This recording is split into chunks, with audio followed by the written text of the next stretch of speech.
ना झिझक ना खौफ, सिर्फ एक दुआ।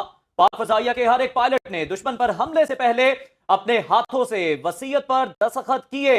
अल्हम्दुलिल्लाह, पाक फजाइया के तमाम शाहीन कामयाब मिशन मुकम्मल करके पठानकोट, भटिंडा और सिसराम के बेसिस को तबाह करने के बाद महफूज वापस लौट आए हैं। जितने गए थे उतनी ही तादाद में वापस लौटे हैं।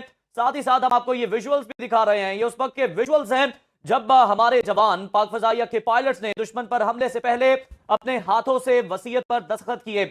मसूद अख्तर साहब हमारे साथ मौजूद हैं। मसूद साहब, सर, ये कितना अहमियत का हामिल है और इसको किस तरह से देखा जाता है फौज के अंदर, फजाइया के अंदर, के रवाना होने से पहले मिशन से जो हमारे पायलट्स होते हैं वो अपने हाथों से वसीयत पर दस्तखत करते हैं, इसकी अहमियत जरा बयान कीजिएगा।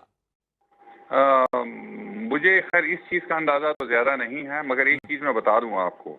आज का यंग पायलट न सिर्फ रफीकी, सज्जाद हैदर, अलाउद्दीन बुट अहमद साहब, नूर खान, असगर खान, न सिर्फ उनकी ट्रेडिशन को जिंदा किए हुए है, यकीन कीजिए हम लोग जिस तरह लड़ते थे और ये कॉम्बैट करते थे, हमसे बहुत बेहतर हैं, हमसे बहुत अच्छे हैं।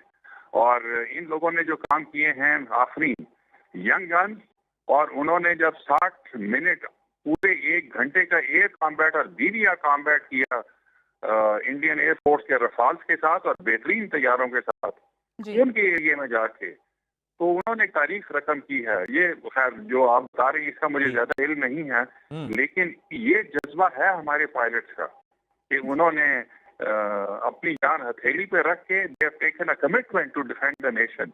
एंड आफरीन एयर चीफ पे जिस तरह की लीडरशिप उसने दी है, और अल्लाह ताला हमारे पायलट्स को सेहत दे, जिंदगी दे।